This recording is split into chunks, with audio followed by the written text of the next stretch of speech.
but forget them a little bit and forget all of that criticism and all of the teasing and bullying that you've been through or that you went through, and do what you love. Do it for you. Do it for your dream. Do it for, yeah.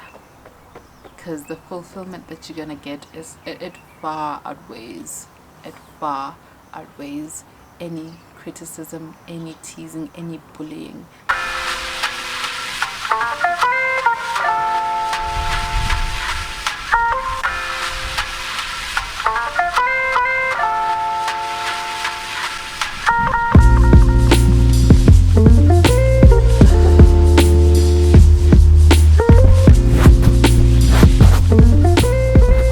Hello, everybody, and welcome back to the Thing About Turning 40 podcast. This is part 2 from last week's episode, where the topic was, the topic, should we call it the topic? I'm trying to look for the right word, but we're talking about romanticizing your life even when your life falls apart. And I felt like we needed a part 2 because it went a different way than I thought it would. I ended up speaking about something extremely vulnerable, but just to bring people up to speed, especially if you didn't catch the last episode. When I was talking about romanticizing your life while your life is falling apart, I ended up sharing a very vulnerable part of me. Short synopsis, I spoke about when I had an accident at 10 years old while I was dancing. I was practicing my ballet stuff while the rest of my family was watching soccer. Hated soccer. I think I hate it even more now. I was practicing ballet, started raining, and I thought this is extremely poetic. I kept on doing the dances and the twirls and everything else, and I ended up falling flat on my face, got seriously hurt, broke my 2 front teeth, and I got them fixed temporarily, and it was like a thing. I didn't mind it. I thought it was pretty cool. Look, it didn't look the same, but it was okay. Trust me, it was okay.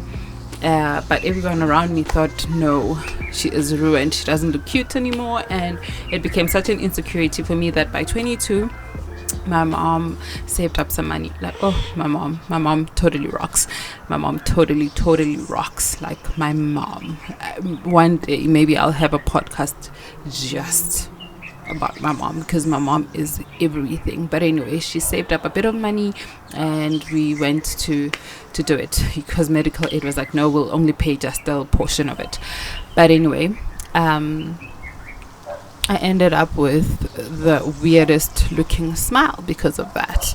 And it's been a huge insecurity in my life, to a point where I lost about 15 years of my life. I'm just estimating, I'm lazy to count, but from 22 till 36 I stopped chasing my dream because of that, because I was, I got so into my head, because everyone was saying all these things about me. They laughed at me, and I said that it was, I said about my school that I was in, the music school. It wasn't just them. Everywhere I went, people remarked about it, and it was just so crazy, but after recording this, I was just thinking of it. Mother's Day in 2018, we went out to have lunch, I think, at Nando's, and after that I was like, please take photos of me, because I felt like I was looking cute.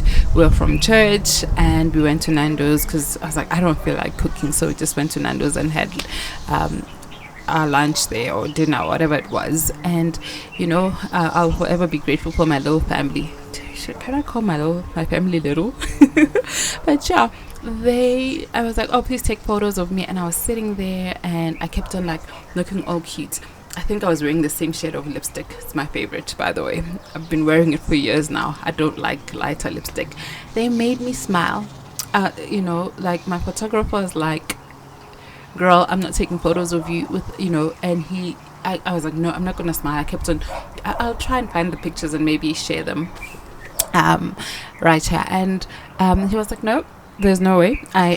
You have to smile. If you don't smile, then I'm not taking the photos. And so he made me smile, and I ended up just laughing. And I think that environment that they created for me was just perfection, because in my own house I was never judged. In my own house I was never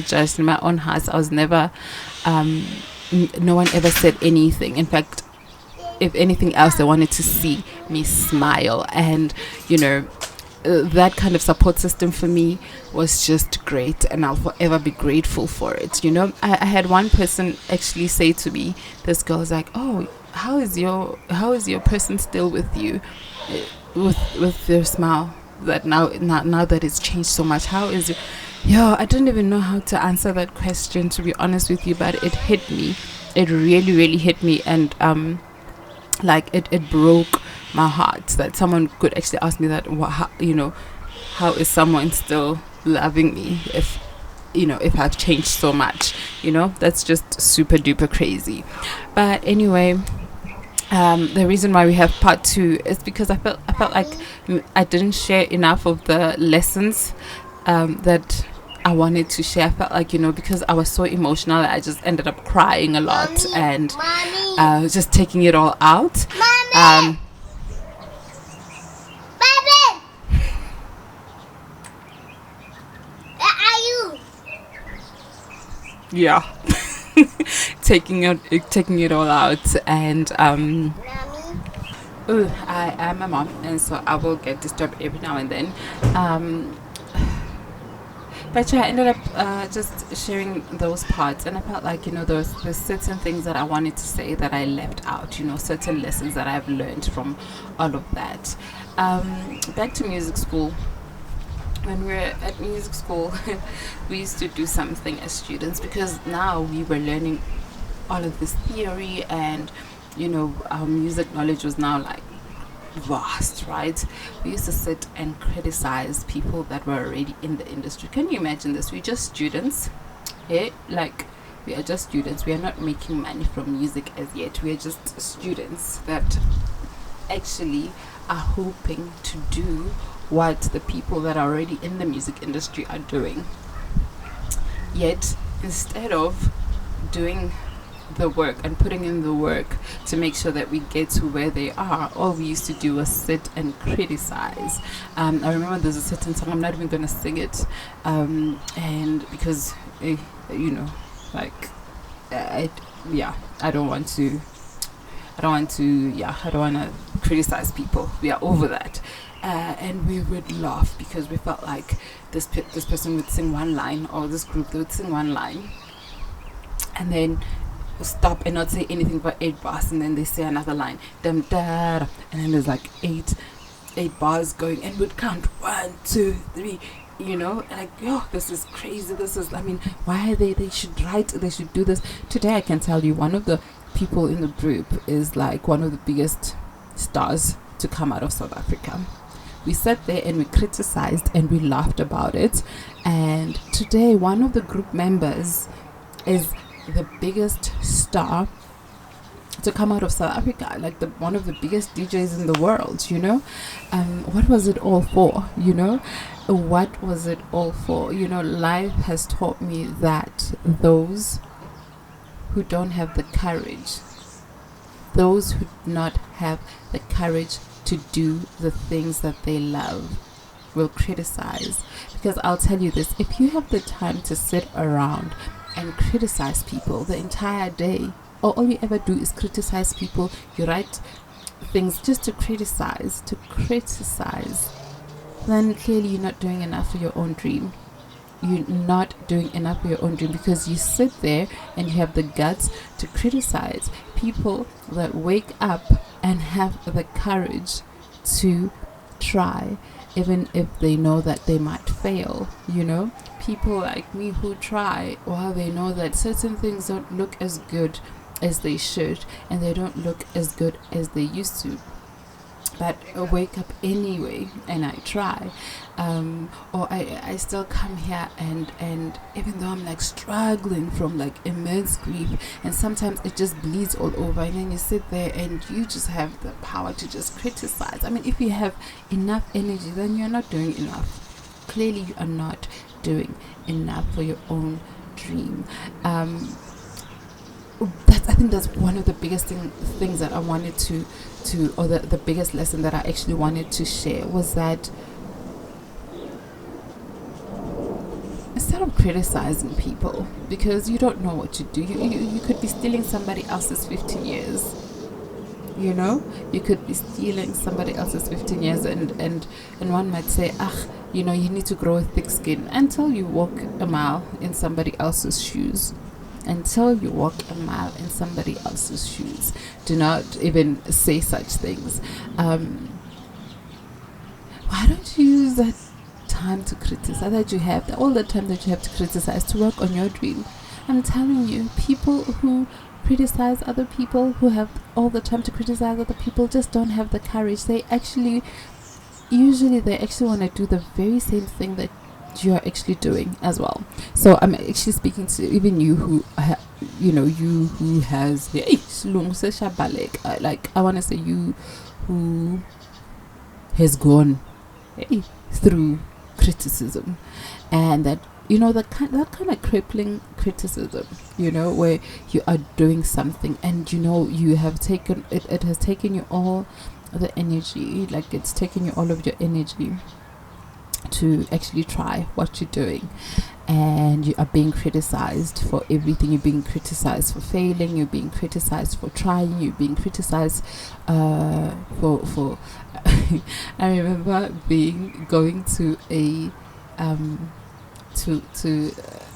guys, I've been actually looking for this online and I can't find it. When I was about 22, 23, around there, I was a friend of mine hooked me up with like an interview with Sisterhood. Do you guys remember Sisterhood? It was on ETV. They hooked me up with an interview. I went with my bass guitar. I remember it was a red bass guitar that I had, and they interviewed me. I ended up playing. I remember playing a jazz song called "Softly, Softly, as in the morning sunrise." Da da da da da da da da. Yeah, that's what I played. And I think they even asked me questions, and I answered them in the best way I could. I was very nervous. Did I not get criticized? I got criticized for not saying the exact college I was going to, for the fact that I just said music college, and they're like, "Oh, are you embarrassed of this college?" I think I got, they asked me if you had a magic word, what would you do? I don't remember my answer exactly, but I got criticized for that answer. It was just crazy. And when I got back to, I lived in Braamfontein at the time. When I got back and I would go into the shops, like the shop owners were like, "Oh my God, we saw you on TV. We were so proud of you. We saw you." And it was just a whole different ball with the people that like didn't know me like that. But the people who were my friends, and it was just a little weird. But anyway, back to back to the point before I lose it, and now I have to have a part 3.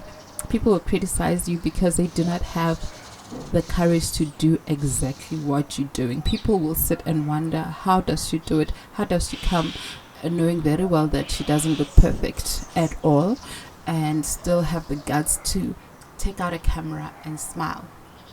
Then we will hate on her and we'll make her feel like whatever work she's doing is just of naught. I'm literally giving an example. Nobody did that. Nobody did that. I'm just giving an example, because I have no other example in my head. People who don't have the guts to do what you can do, they'll always criticize. So my thing is that if you love what you do and you give yourself and you give whatever you do all the time in the world, you will not have the time to criticize other people. You will not have the time. Like, where will you get the energy to see other people's flaws? Where will you get the energy to see other people's flaws? Be careful. Sticks and stones, I forgot how it goes, but I'm pretty sure sticks and stones may break my bones, but words, you know what I mean. Words stick and they can ruin somebody else's life. And so I'm talking to you, the criticizer, and if you are on the other side of criticism, girl or boy, they say that there's like 20%, 2% or 3% of men here, girl or boy. Please don't let it steal your life. Don't let it steal your life. Remember this. The people who don't have the guts to stand on a stage and sing will always find the time to criticize your singing. The people who do not have the courage to start a baking business or whatever, they'll always say your cookies are hey, yo, have you ever tasted the Celanese cookies? You'll choke. You will choke. It's a choke, whatever they call it, you know? They will always find something to criticize.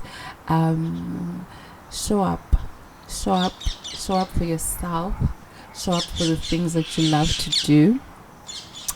And look, cry. It's okay to cry. Sometimes things will hurt us, but cry. You have to cry. It's healthy to cry.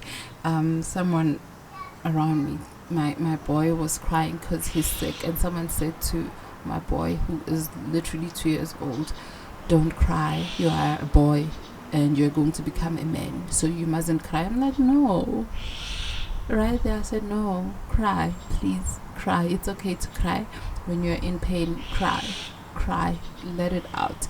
It's important to cry. So yes, please do cry and wipe your tears off and show up with whatever flaw you have, whatever it is. Hours are very out there in your face, where you want to be on camera, yet you've got a broken tooth here, and then you patched it up, but whoever patched it up decided, I'ma just make it look a bit weird.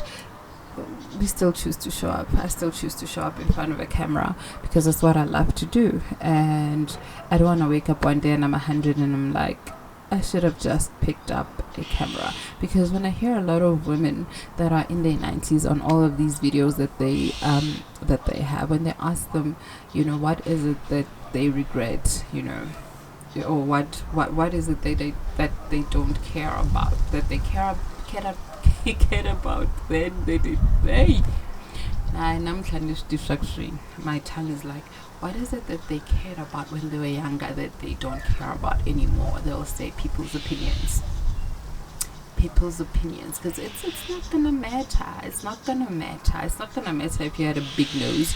It's not gonna matter if it was a little crooked, if maybe your ears were a little bit satellite-ish. You know, it's not gonna matter if your smile was not as perfect as it's supposed to be, because one day you fell and you hurt yourself and you ended up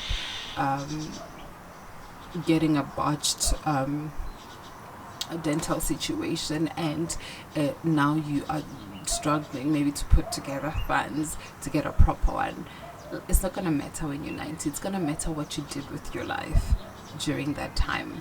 You know, it's not gonna matter who criticized you. It's not gonna matter. What's gonna matter is, what did you do for your passion, for your vision, for what you love? So do what you love. Please do what you love. Do what you love.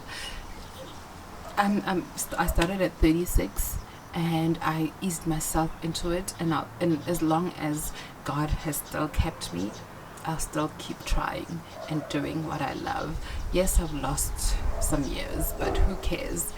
We cried over it and now we keep soldiering on. So that's my talk. That is my talk from the lessons that I've learned in my 40s. That's my talk, especially to you young people, you know 35 years and under. Don't let your flaws be do not let your flaws be hey, I nearly said something bad, that's why I'm trying to think. Like, girl, you're a Christian. Don't let them be to block you. I never said do to block her, but that's just wrong. That is so wrong. Oh my gosh, I think of it, that's so wrong. I need to repent. I need to repent. But do not let them be the ones that block you from your dreams. Do not let your flaws floor you. I feel like I came through that, but do not let them floor you. Do not let them steal your dreams, do not let them block you, and all of that. Now I'm like, I need to go cook, and I'm done with my talk because I needed to sit down and do this, because on Friday there's another one coming, this week's episode, and then from there on I'm gonna be speaking to my sisters that are like 35 years and above for some interviews. So yeah, maybe from next week, not this week Friday, but next week Friday, maybe, depending on who I find available, we'll start having lessons from other sisters and not just me. I'll have my final one for now, and maybe we'll pick it up later after we've had a couple of guests. Thank you so much for joining me, and remember to always do what you love. Do what you love. It doesn't matter. Forget your flaws, man. Forget them. I know it's not easy. It's not easy, but forget them a little bit and forget all of that criticism and all of the teasing and bullying that you've been through or that you went through, and do what you love.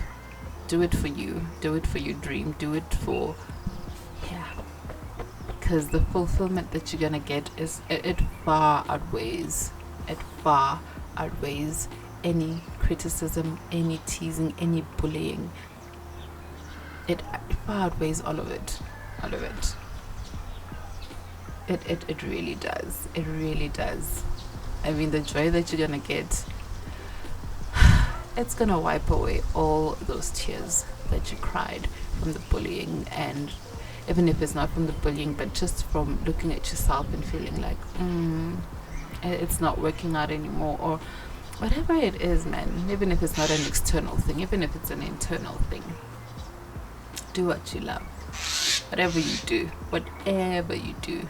do what you love. I'm out of here. I need to go cook. So I'm out of here. Ciao, ciao. Do what you love. Do what you do. I'm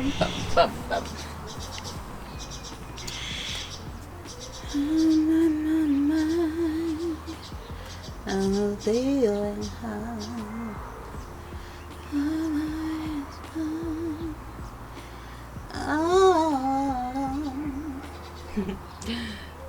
Do.